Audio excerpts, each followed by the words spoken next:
전북 고창의 작은 마을. 상과들이 부드럽게 감싸는 그곳에서 서연은 조용한 숨결로 아침을 맞이했다. 그녀의 집은 오래된 한옥을 개조한 소박한 집이었다. 안뜰에는 매화가 피어 있었고 그 향은 그녀가 끓이던 미역국의 김 사이로 스며들었다. 민준 씨, 밥 다 됐어요. 서연의 목소리는 여느 때와 다름없이 차분했지만 그녀의 눈에는 불안이 맴돌고 있었다. 남편 민준은 출근 준비를 하다 말고 부엌으로 들어섰다.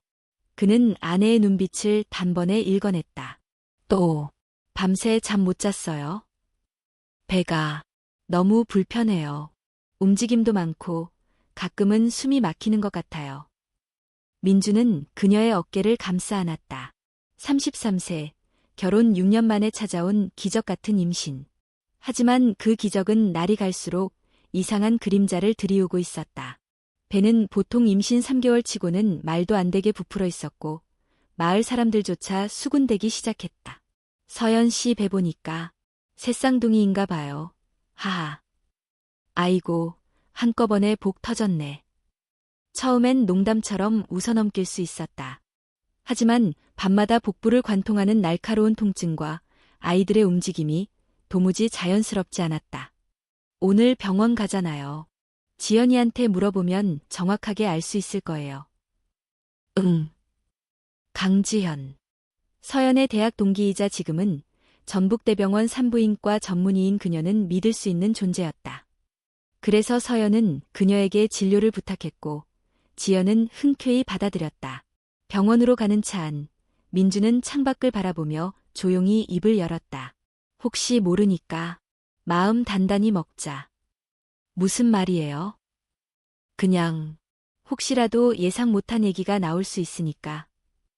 서연은 아무 말도 하지 않았다. 그녀 역시 직감적으로 뭔가 정상적이지 않은 것이 뱃속에서 자라고 있음을 알고 있었다. 병원 대기실은 차분한 분위기였다. 의료진들의 발걸음, 모니터의 삑소리, 그리고 긴장감 섞인 산모들의 숨결. 서연은 진료실 앞에 앉아 손을 꼭 쥐고 있었다. 곧 지연이 문을 열고 반갑게 인사했다. 서연아, 잘 왔어. 들어와. 안녕하세요, 지연아. 진료실에 들어선 서연은 침대에 누워 복부를 드러냈다. 차가운 제리배 위에 올려졌고 초음파 기계가 켜지자 스크린이 어둠을 뚫고 서서히 빛을 내기 시작했다. 자, 보자. 여기. 심장 박동이 보이고 또 여기. 어라, 여기도. 지현의 표정이 갑자기 진지해졌다. 그녀는 프로브를 옮기며 눈을 가늘게 떴다. 그리고 다시. 서연아, 이거 혹시 다 세어봤어? 뭘? 태아가 하나, 둘, 셋, 여섯, 일곱, 아니, 여덟, 아홉, 열. 민준이 놀라서 자리에서 벌떡 일어났다. 지연은 침착하게 화면을 가리켰다. 여기까지는 확실히 9명이야. 그런데 여기를 봐봐. 이건 이상해. 형태가 아기 같지는 않아. 박동도 없고 머리나 사지가 없고. 혹시 그게 뭐예요? 지연은 한숨을 내쉬며 자세히 설명했다. 이건 태아성 종양일 수도 있고 아주 드물게는 기생태아, 피터스인 피토일 수도 있어. 아직은 단정할 수 없지만 임신 중에 이런 케이스는 극히 드물어. 10명 중 9은 건강하게 자라고 있어. 근데 이 하나가 우리가 계속 모니터링해야 할 대상이야. 서연의 손이 떨리기 시작했다. 그것도 제 아이인가요? 지연은 한동안 말을 잇지 못했다. 그런 질문은 의학적 진실로 답하기 어려운 질문이었다. 의학적으로는 아니라고 보는 게 맞아. 하지만 마음이 다르다면 그건 내 몫이야. 서연은 화면을 가만히 바라봤다. 화면 한구석에 떠있는 흐릿한 무언가. 다른 아기들이 보이는 강한 심장 박동, 움직임과는 전혀 다른 존재. 하지만 그녀는 느낄 수 있었다. 그것 또한 자기 몸 안에서 자라고 있다는 것을. 민주는 조용히 그녀의 손을 잡았다. 무슨 일이 있어도 우리 같이 할 거야. 진료를 마치고 나오는 길, 병원 복도는 여전히 분주했다. 하지만 서연에게는 시간이 멈춘 것 같았다. 그녀는 조용히 복부에 손을 얹었다. 괜찮을 거야. 너희들 모두.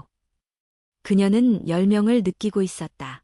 누구도 아니라고 해도 그녀의 마음은 이미 10개의 생명을 품고 있었다. 며칠이 지난 뒤 고창 마을에는 봄비가 조용히 내리고 있었다. 땅이 젖고 나무들이 반짝이며 생명을 틔우듯 서연의 마음속에도 뭔가 설명할 수 없는 감정이 스며들고 있었다. 마을 사람들의 시선은 날이 갈수록 더 선명해졌다. 길을 지나갈 때마다, 장을 볼 때마다 누군가는 묻고 누군가는 수군댔다. 열쌍둥이라던데 진짜야? 그 남편 혼자 벌어서 감당이 될까? 요즘 시대에 저런 일은 뉴스에나 나오는 거 아니야? 서연은 그런 말들에 웃으며 대답했지만 마음속엔 점점 더 무거운 돌덩이가 쌓여갔다. 집에서는 민준이 무거운 침묵을 자주 가졌다. 그는 회사를 마치고 돌아오면 바로 서연 옆에 앉아 복부에 귀를 대곤 했다. 9명의 아기들은 마치 서로 경쟁하듯 움직였고 그 움직임은 민준의 귀에도 느껴질 만큼 강했다. 하지만 그는 단 한 번도 10번째에 대해 묻지 않았다. 오늘도 잘 움직여요. 응, 느껴져. 근데 그 아이는 아무 감각이 없어요. 서연의 말에 민준은 조용히 그녀의 손을 감쌌다. 그저 함께 느끼기 위해. 며칠 후 다시 병원을 찾았다. 이번에는 정밀 초음파와 혈액검사, 호르몬 수치까지 모두 확인하는 일정이었다. 강지연은 초음파 화면을 보며 말없이 눈을 좁혔다. 9명 모두 건강하게 자라고 있어. 태반도 안정적이고 성장 곡선도 잘 따라가고 있어. 하지만 그녀는 화면 한쪽을 가리켰다. 이건 똑같아.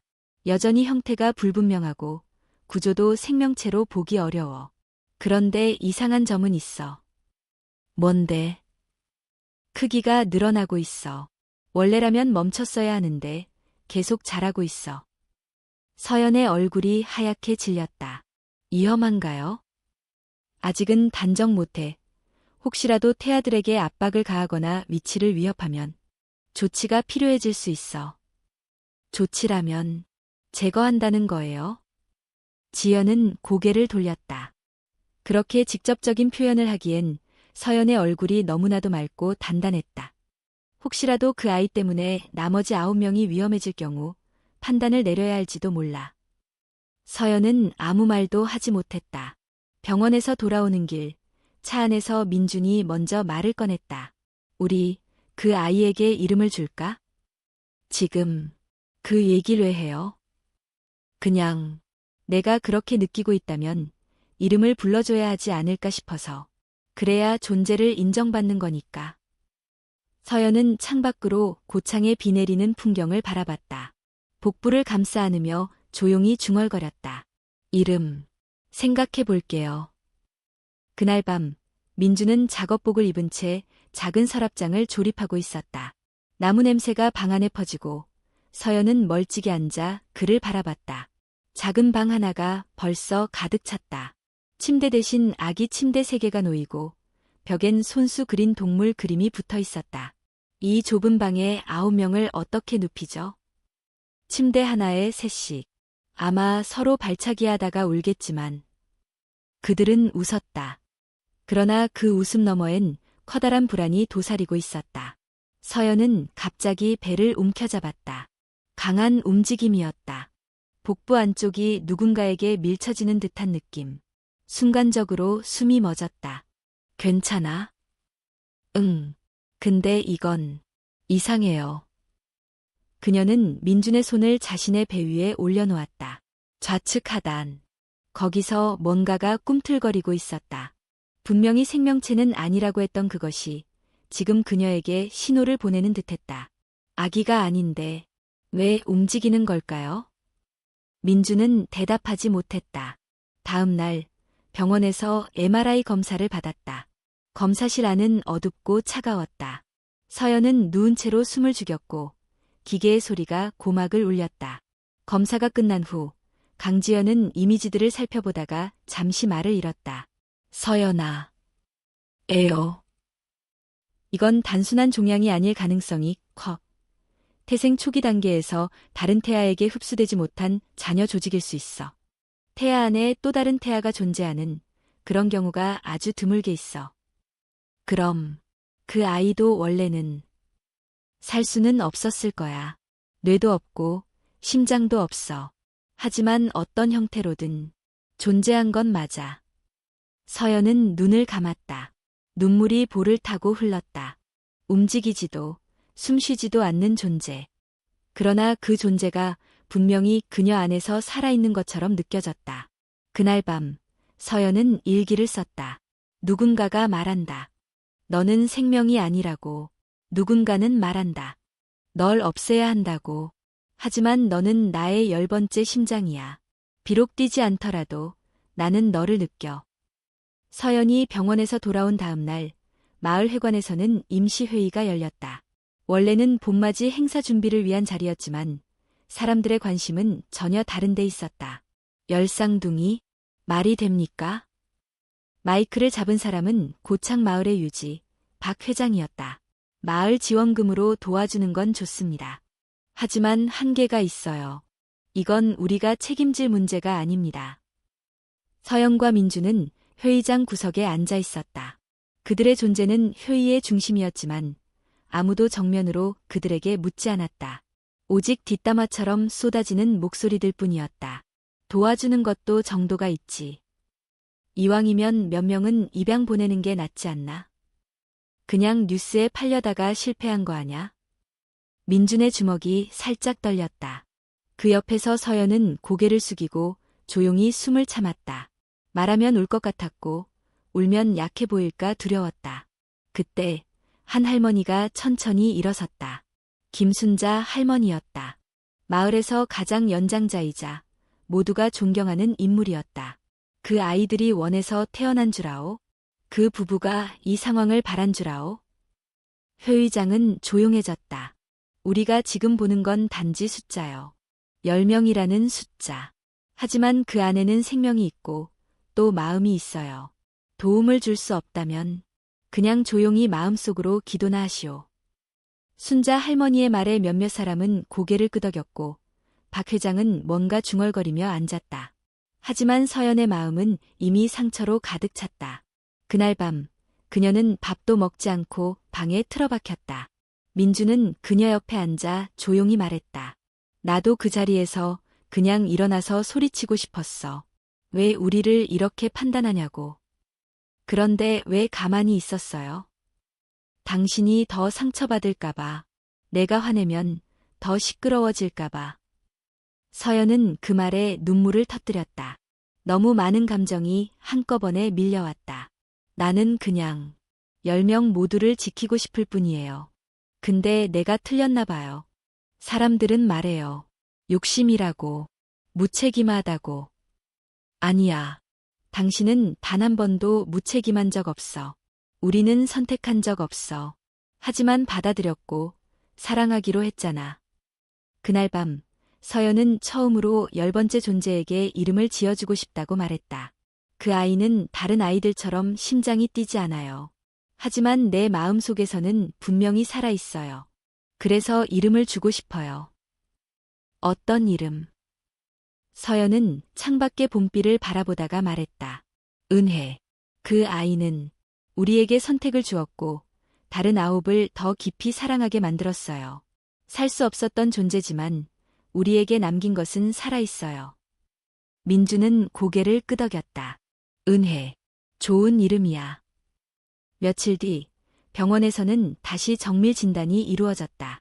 복분의 압력이 증가했고 강지연은 진지한 얼굴로 진료실에 앉아 있었다.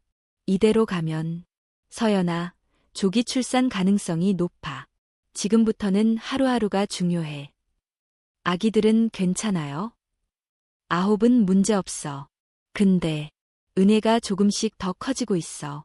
공간을 침범하기 시작했어. 특히 하은이 쪽이 가장 압박을 받고 있어. 하은, 10번째 중 막내. 가장 작고 가장 약한 아이. 서연은 그 이름을 들을 때마다 가슴이 쿡 하고 찔렸다. 그럼 어떻게 해야 해요? 수술로 제거할 수도 있어. 하지만 지금은 위험해. 출산을 최대한 늦추고 정밀하게 모니터링해야 해. 서연은 조용히 숨을 들이켰다. 목이 마르고 손끝이 저릿했다. 혹시 은혜가 하은이를 해칠 수도 있다는 말이에요? 가능성은 있어. 그 말을 들은 순간 서연의 눈동자가 흔들렸다. 자신이 사랑하는 은혜가 또 다른 사랑인 하은을 해칠 수 있다니. 어떤 사랑을 선택하고 어떤 사랑을 놓아야 할까? 그날 밤 서연은 자고 있는 민준 옆에서 조용히 노트를 꺼냈다. 그리고 편지를 쓰기 시작했다. 사랑하는 은혜야. 엄마는 내가 살아있는 것처럼 느껴져. 비록 세상은 너를 인정하지 않더라도 나는 너를 알아. 하지만 내 동생 하은이가 힘들어하고 있어. 혹시 내가 조금만 자리를 양보해 줄 수 있을까? 그렇게만 해준다면 엄마는 그것만으로도 고맙고 평생 너를 잊지 않을게. 서연은 편지를 접고 베개 아래에 넣었다. 아무도 볼 수 없는 단 한 사람만을 위한 편지였다. 4월의 햇살이 유난히 따스했던 날, 서연은 입원실 창가에 앉아 병원담 너머의 벚꽃을 바라보고 있었다. 시간이 멈춘 듯 흐르던 나날 속에서 꽃들은 계절을 잊지 않고 피어났다. 그녀는 배 위에 손을 얹고 천천히 숨을 내쉬었다. 그날도 하은은 여전히 약했다. 심장 박동은 들쭉날쭉했고 은혜는 여전히 서서히 커지고 있었다. 의사들은 조심스러운 어조로 말했지만 분명한 사실 하나는 존재했다.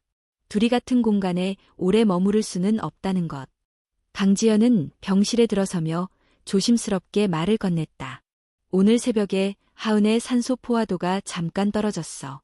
다행히 회복되긴 했는데. 은혜 때문이에요? 정확히 말하긴 어렵지만 위치상 그럴 가능성이 있어. 지금은 그냥 지켜보자. 수술은 마지막 수단이야. 서연은 고개를 끄덕였지만 속으로는 끊임없이 자신에게 질문을 던지고 있었다. 은혜는 정말 하은에게 위험한 존재일까?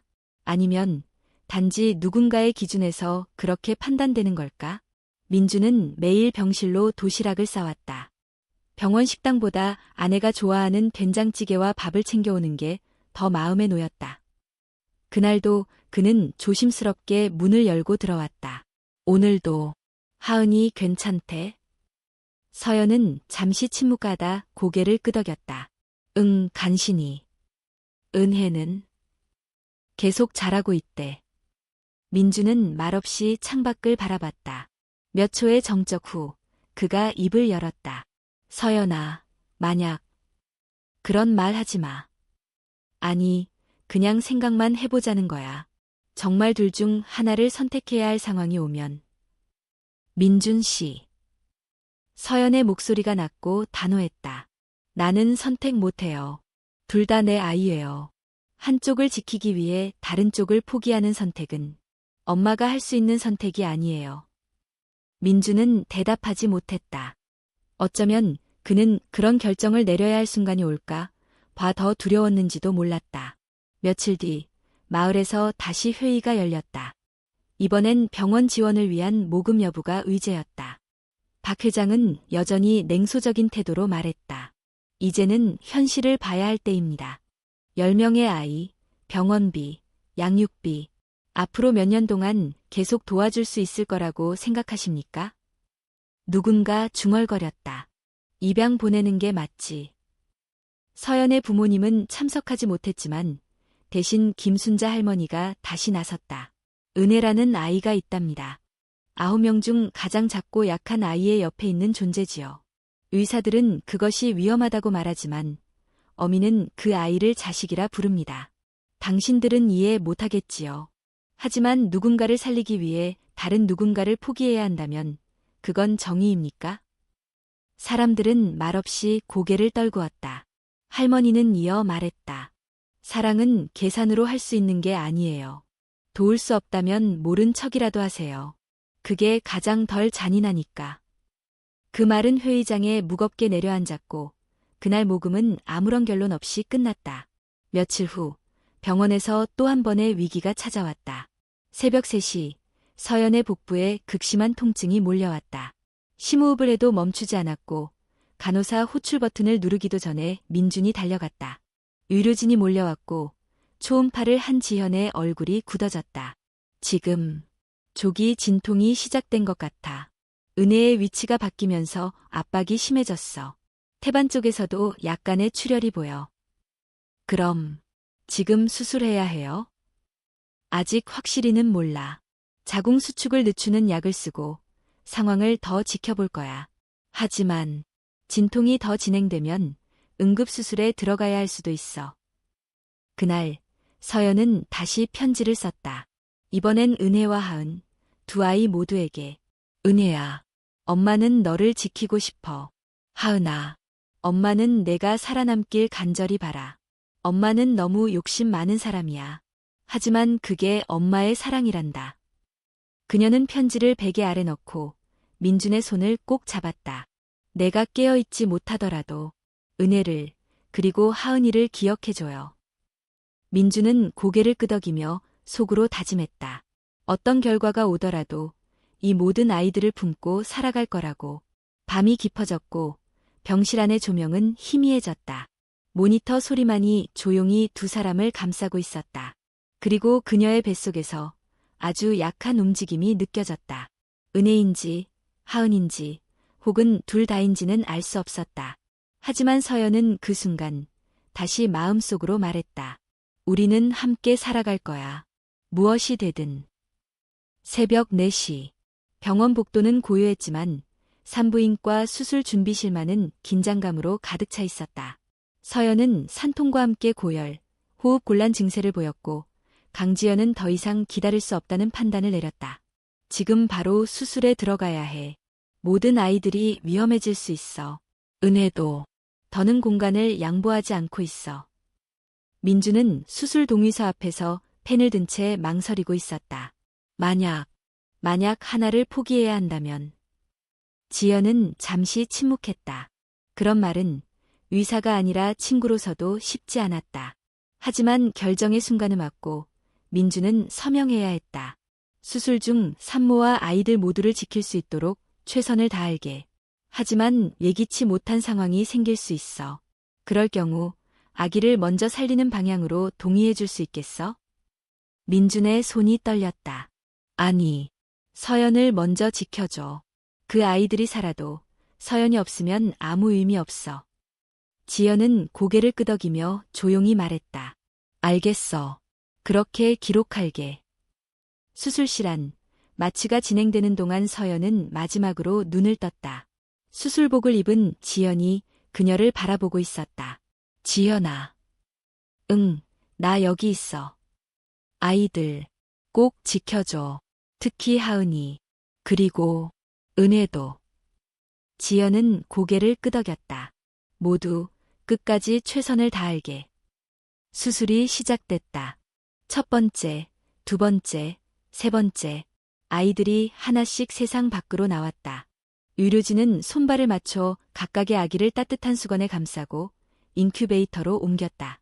9번째 아이가 나오고 그 다음은 문제의 대상이었다. 지연은 깊게 숨을 들이켰다. 은혜, 조심해서 꺼내자. 그 존재는 복부 깊숙이 자리 잡고 있었고 분리하는 데 시간이 필요했다. 태반 조직과 연결돼 있어요. 조직 손상 위험 높습니다.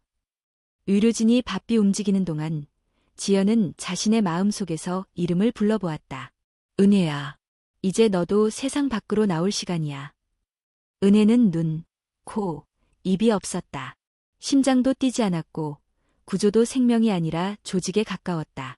하지만 지연은 그 순간 눈앞에 이 작은 형체가 그저 제거해야 할 물질로 느껴지지 않았다. 그건 서연이 10달 동안 품은 사랑이었다. 지연은 손으로 조심스럽게 은혜를 감쌌다. 은혜, 잘 왔어. 그 순간 수술실 모니터가 급격히 울리기 시작했다. 혈압 급강하. 맥박 40. 출혈량 1500ml 이상. 지혈 시작. 수혈 준비해. 서연의 몸이 흔들리듯 떨리고 손끝에서 생기가 빠져나가고 있었다. 심정지 위험. 심장 마사지 준비. 지연은 순식간에 의료진에게 지시를 내리며 동시에 수술을 마무리할 준비를 했다. 서연아, 아직 아니야. 아이들 기다리고 있어. 민준도 너 없이 못 살아. 수술은 1시간 40분 만에 종료됐다. 의료진은 떨리는 손으로 장갑을 벗으며 서로의 눈을 바라봤다. 모든 아이는 살아 있었다. 서연도 아주 가까스로 버텨냈다. 회복실. 서연은 마취에서 천천히 깨어났다. 눈을 뜨자 희미한 조명이 천장을 비추고 있었고 그 옆에 민준의 얼굴이 있었다. 아이들. 그녀의 목소리는 거의 속삭임에 가까웠다. 모두 살아있어. 하은이도, 은혜도. 서연은 눈물을 흘리며 조용히 속삭였다. 은혜, 봤어요? 민주는 잠시 말을 잇지 못했다. 봤어. 작고, 조용했어. 하지만 이상하게도 따뜻했어. 내가 왜 그 아이를 그렇게 불렀는지 알 것 같더라. 며칠 후, 병원은 분주했다. 9명의 신생아는 모두 NICU에 배치되었고 상태는 안정적이었다. 하은 역시 인공호흡기 없이 호흡이 가능해졌고 체온도 정상화되고 있었다. 그리고 은혜. 의료진은 병리 검사를 통해 그녀의 조직을 분석했다. 결과는 예측대로였다. 기생태아. 태생 초기, 독립적인 생명으로 자라지 못하고 어미의 몸속에 머물던 조직. 생존 가능성은 0%. 하지만 그것은 분명히 태아의 흔적을 남긴 존재였다. 병리학적 명칭 대신 지연은 리포트 맨 마지막 줄에 조용히 써넣었다. 이 존재는 의학적으로 생명은 아니나 누군가에게는 하나의 사랑이었다. 서연은 병실 창가에 앉아 그 리포트를 받아들었다. 그녀는 의료용 박스 안에 담긴 은혜의 조직 샘플을 바라보다가 조용히 속삭였다. 은혜야, 넌 세상에서 단 한 번도 울지 않았고 숨쉬지 않았지만 엄마는 너를 사랑했어. 그녀는 박스를 가슴에 꼭 안고 말했다. 은혜야, 넌 내 10번째 심장이야. 그 순간 복도에서 NICU 간호사의 목소리가 들려왔다. 서연 씨, 하은이가 눈 떴어요. 서연은 눈을 떴다. 은혜를 안고 하은을 향해 걸어갔다. 생명과 비생명, 존재와 상실, 그 모든 것을 아는 채 병원 내 신생아 집중치료실, NICU는 항상 낮과 밤이 없는 곳이었다. 작고 연약한 생명들이 살아남기 위해 싸우는 공간. 서연은 매일 오전 9시 가장 먼저 그곳에 도착했다. 그녀는 회복이 완전히 되지 않았지만 몸이 허락하는 한매일 아이들 곁에 머물렀다. 열흘째 되는 날 아침, NICU 담당 간호사가 그녀를 맞이하며 조용히 미소 지었다. 오늘은 조금 특별한 날이에요. 무슨 일 있나요? 하은이 체온이 완전히 안정됐어요. 그리고 인큐베이터 문을 열고 캥거루 케어를 할 수 있을 것 같아요. 서연은 순간 말이 나오지 않았다. 캥거루 케어. 태어난 지 얼마 되지 않은 미숙아를 엄마의 가슴에 직접 안아 체온과 심박을 나누는 가장 원초적인 돌봄. 그녀는 하은의 인큐베이터 앞으로 조심스럽게 다가갔다. 하은은 여전히 작았다. 손가락마저 바늘처럼 가늘었고 눈꺼풀은 투명한 얇은 막처럼 떨렸다. 간호사가 조심스럽게 하은을 들어올렸다. 작은 천 조각에 쌓여있던 그 아이가 서연의 품에 안겼다. 처음이었다. 10달을 함께했지만 단 한 번도 이렇게 가까이 마주하지 못했던 순간. 하은의 체온이 서연의 가슴에 닿자 그녀의 눈에서는 저절로 눈물이 흘렀다. 하은아, 엄마야. 너 정말 강하구나. 그토록 작고 약해 보였지만 누구보다 크게 울고 싶었던 거지? 간호사는 그 모습을 조용히 지켜보았다. 의료진에게는 이곳이 일이지만 서연에게는 이 순간이 살아있는 증명이었다. 그날 오후 민준도 아이들을 보러 왔다. 그는 하은을 안고 있는 서연을 보며 말없이 다가와 옆에 앉았다. 하은이, 이젠 엄마 품에서 잠도 자는구나. 당연하죠. 엄마니까요. 그리고 은혜도 오늘은 조용히 웃고 있을 거야. 너를 이렇게 보고 있을 테니까. 서연은 고개를 끄덕이며 민준의 손을 꼭 잡았다. 아이들은 각자 다른 속도로 성장했다. 지수는 가장 먼저 눈을 떴고 태양은 유난히 손을 잘 흔들었다. 수민이는 다른 아이들보다 유독 잘 웃었고 민호는 잘 자지 않아 간호사들을 곤란하게 만들었다. 모든 아이들이 살아있음으로 증명했다. 비록 그 증명은 하루에도 몇 번씩 불안과 기적을 넘나들었지만, 하지만 서연의 마음속 한구석은 여전히 채워지지 않았다. 은혜. 그 이름을 부를 때마다 그녀는 설명할 수 없는 따뜻함과 슬픔을 동시에 느꼈다. 그녀는 NICU 한편에 있는 작은 기도실에 자주 들렀다. 기도를 위해서라기보단 마음을 정리하기 위해. 하루는 그곳에서 강지연을 마주쳤다. 지연은 커피 한 잔을 들고 서연 옆에 앉았다. 은혜를 기억해줘서 고마워. 지연아, 혹시 내가 그 아이에게 집착하는 걸까? 지연은 잠시 생각하다 대답했다. 의학적으로는 은혜는 생명이 아니야. 하지만 누가 생명을 정의할 수 있을까? 내가 아는 서연이는 사랑하는 걸 두려워하지 않는 사람이었어. 그게 생명이든 아니든 간에. 서연은 눈을 감았다. 지연의 말은 단순한 위로가 아니라 하나의 확신이 되었다. 며칠 뒤 병실에서 편지가 도착했다. 보낸 사람은 없었다. 하지만 그 필체는 분명 김순자 할머니의 것이었다. 서연아, 세상이 널 이해하지 못해도 괜찮단다. 왜냐면 너는 세상에 이해받으려고 아이를 낳은 게 아니니까. 그 아이들이 너를 사랑하고 내가 그들을 사랑하는 것. 그것이면 충분해. 서연은 편지를 가슴에 안고 하은의 사진을 들여다보았다. 아이의 눈동자엔 분명한 생이 담겨 있었다. 그리고 그녀는 또 다른 결정을 내렸다. 그날 밤 서연은 민준과 함께 NICU로 갔다. 간호사에게 부탁하여 모든 아이들의 인큐베이터 앞에 작은 이름표를 붙였다. 하나하나 손글씨로 적은 이름들. 그리고 마지막으로 은혜의 이름표도 준비했다. 그녀는 은혜의 조직이 보관되어 있는 병리실 앞에 조용히 붙였다. 은혜의 10번째 심장. 그 순간 병원 복도는 조용했고 밤 공기는 따뜻했다. 민준이 그녀에게 속삭였다.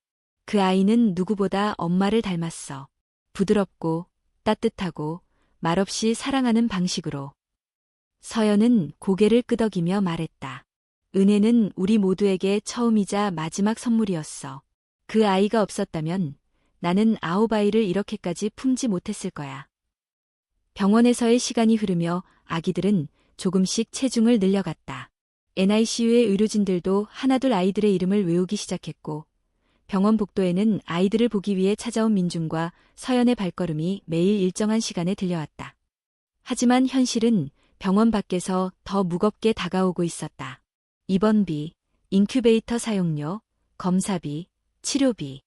매일처럼 쌓여가는 청구서는 숫자가 아니라 삶의 무게가 되어 두 사람의 어깨를 짓눌렀다. 한 달 병원비가 거의 2천만 원이야.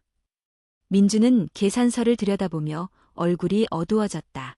퇴원까지는 최소 2~3달은 더 걸릴 거고, 그럼 아무리 적게 잡아도 억 단위야. 서연은 말없이 그의 손을 잡았다. 우리 이겨낼 수 있어요. 어떻게든. 그 말은 희망이자 기도였지만 눈앞에 수치는 믿음을 시험하는 숫자들이었다. 그 소문은 곧 마을로 퍼졌다. 그리고 방송국 기자들의 귀에도 들어갔다. 며칠 뒤 방송사 PD라는 사람이 병원을 찾았다. 그는 정중한 태도로 접근했지만 말끝마다 계산된 의도가 느껴졌다. 이야기가 정말 감동적입니다.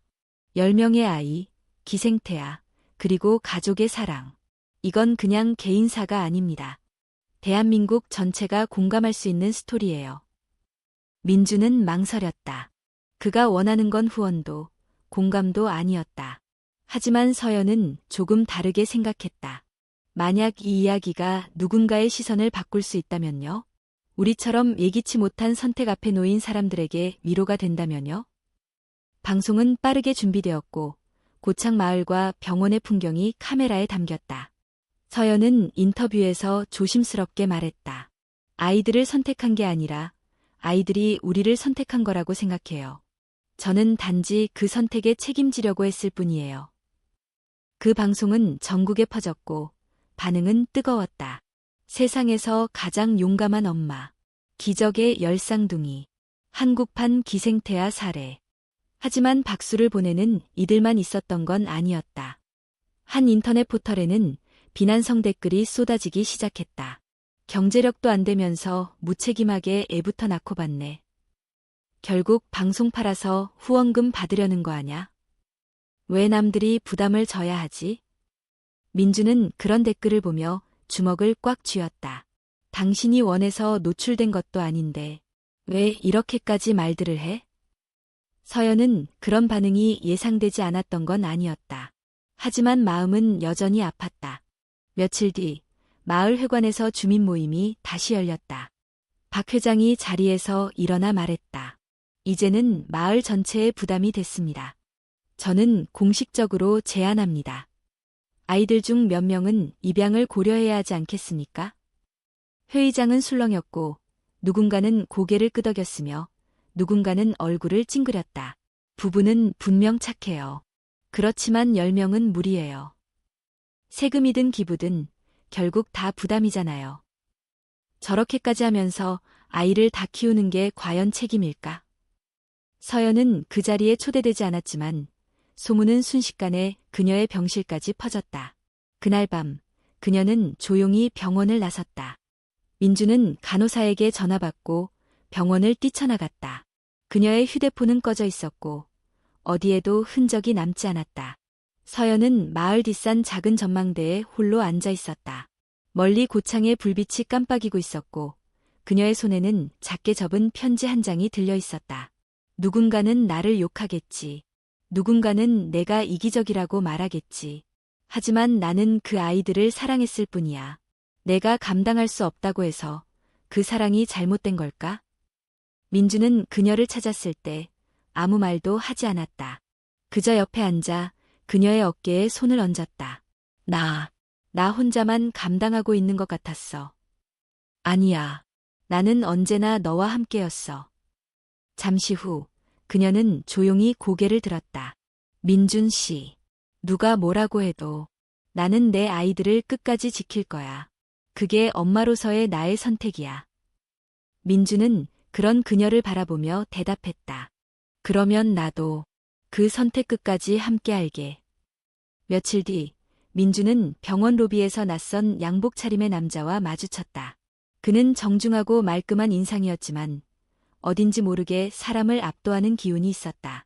안녕하세요. 저는 하민복지재단의 이사 정연수입니다. 최근 방송을 통해 귀하 가족의 상황을 알게 되었고 재단 내에서 특별 후원 논의가 있었습니다.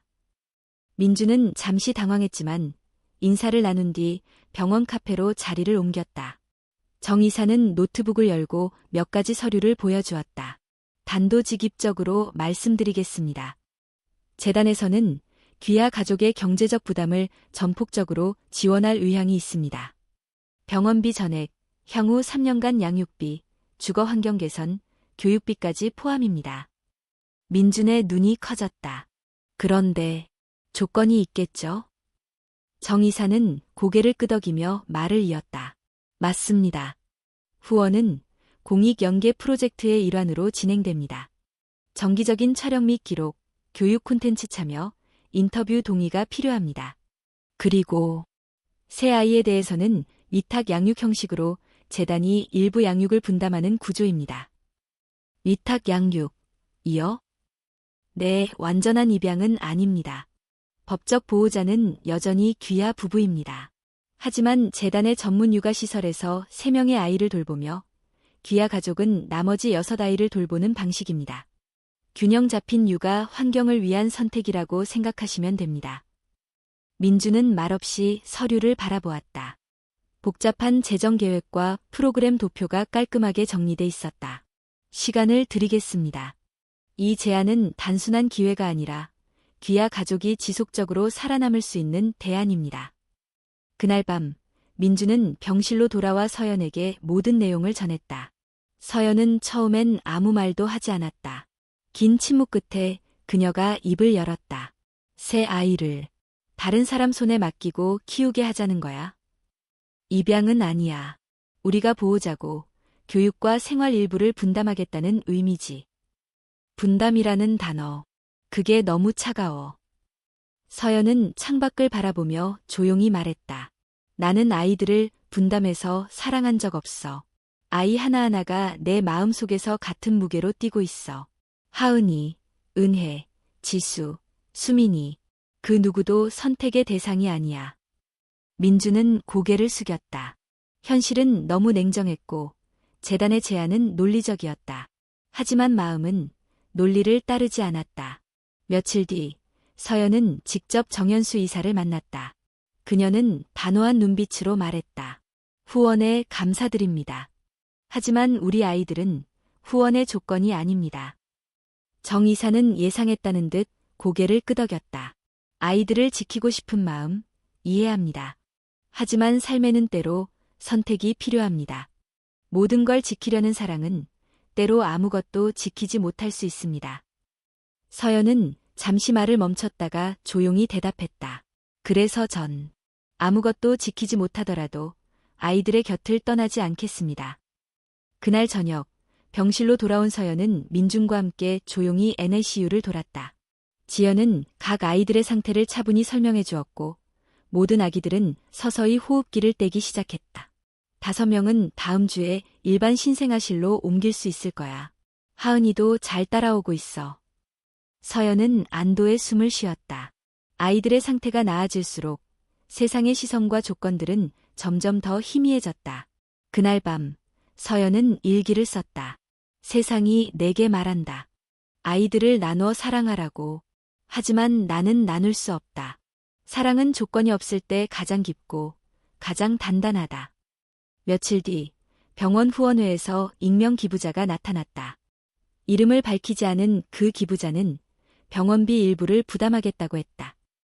그리고 마을 이장실 앞에는 쪽지 한 장이 붙어 있었다.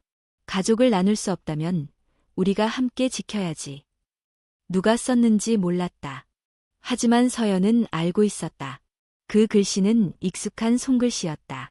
김순자 할머니의 오래된 필체였다. 그녀는 종이를 가슴에 안고 조용히 중얼거렸다. 나는 아무것도 양보하지 않기로 했어요. 은혜가 그렇게 가르쳐줬으니까요. 5월의 마지막 주, 병원 복도에는 조심스러운 희망이 퍼져 있었다. 강지연은 서연과 민준을 병실로 불러앉히며 미소를 지었다. 오늘부터 퇴원 절차를 시작할 수 있을 것 같아. 일단 첫 번째 그룹은 지수, 수민, 태양이야. 체중도 안정됐고 스스로 젖병도 잘 물고 있어. 그 말을 듣는 순간 서연은 숨을 멈춘 듯 멍해졌다. 몇 달 전에는 생명을 걸고 아이들을 지키기 위해 수술대에 올랐던 기억이 생생했기에 지금 이 퇴원이라는 말이 현실처럼 느껴지지 않았다. 정말 우리 집으로 가는 거예요? 응, 아직 몇 아이들은 좀 더 병원에 있어야 하지만 이 아이들은 이제 엄마, 아빠 품으로 가야지. 민주는 의자에서 일어나 고개 숙여 인사했다. 정말 감사합니다. 지금까지 이 모든 걸 버틸 수 있었던 건 지연 씨와 병원 덕분이에요. 지연은 고개를 저으며 대답했다. 우린 당연한 일을 한 거야. 정말 대단한 사람은 너희야. 10명의 생명을 품고 지켜낸 그 마음. 그건 그 누구도 흉내낼 수 없어. 며칠 후 NICU 앞은 마치 작은 환송식처럼 꾸며졌다. 간호사들은 직접 만든 작은 카드를 아이들 옷에 달아주었고 한 명씩 조심스럽게 카시트에 눕혔다. 작은 박수와 함께 지수, 수민, 태양은 부모의 품에 안겼다. 서연은 눈물을 참지 못하고 흐느꼈다. 세상의 어떤 축하보다 이 순간이 더 큰 감격이었다. 퇴원 후 처음 맞이한 집. 고창의 작은 마을은 늦은 봄 햇살로 가득했다. 이웃들은 대문 앞에 꽃다발과 음식, 응원의 쪽지를 놓고 갔다. 그중엔 박 회장의 쪽지도 있었다. 무뚝뚝한 글씨로 적힌 한 줄. 반성은 말보다 행동으로. 아이들과 함께 오래도록 건강하길. 민주는 웃으며 말했다. 그래도 회장님답다. 서연은 쪽지를 가슴에 넣으며 대답했다. 그래도 변했잖아요. 사람은 언제든 다시 시작할 수 있어. 집은 아이 셋만 있어도 북적였다.